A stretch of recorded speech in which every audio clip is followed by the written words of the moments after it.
धुळे जिल्ह्यातील शिरपूर तालुक्यात असणाऱ्या उप्परपिंड या वाळूच्या ठेक्यावरून अवैध पद्धतीनं मोठ्या प्रमाणात वाळू तस्करी होत असल्याचा प्रकार समोर आलाय। माणी नामक वाळू माफियासह इतर वाळू माफियांनी देखील या वाहत्या पाण्यात हात धुतल्याचा प्रकार समोर येतोय। शासनाचा कोट्यवधी रुपयांचा महसूल बुडवून अवैध पद्धतीनं वाळू उपसा करणाऱ्या या वाळू माफियांविरोधात प्रशासन कारवाई करण्यास टाळाटाळ का करतंय असा सवालही आता उपस्थित केला जातोय।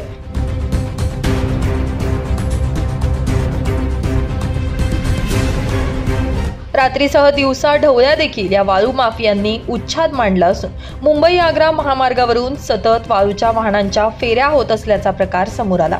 शासनाच्या कोट्यवधी रुपयांचा महसूल बुडत असताना देखील प्रशासन शांत का असा सवाल या निमित्तानं उपस्थित झालाय। 24 तासांमध्ये सुमारे 120 ते 150 फेऱ्यांमध्ये वाळूची मोठ्या प्रमाणात अवैधपणे तस्करी केली गेली। या वाळू माफियांविरोधात प्रशासनानं कठोर पावलं उचलत त्यांना गजाआड करण्याची मागणी समोर येते। दिवसाढवळ्या वाळू माफियांनी मांडलेल्या उच्छाद प्रशासनाला दिसत नसावा का? प्रशासन जाणीवपूर्वक दुर्लक्ष करतंय का? या वाळू माफियांविरोधात कारवाई करण्यास प्रशासन मागे पुढे का पाहत आहे? असे एक ना अनेक प्रश्न या निमित्तानं उपस्थित झालेत। मात्र नैसर्गिक साधन संपत्तीचा ऱ्हास करणाऱ्या वाळू माफियांना मोक्का लावाच अशी आर्तहाकही आता सर्वसामान्यांमधून पुढे येत आहे।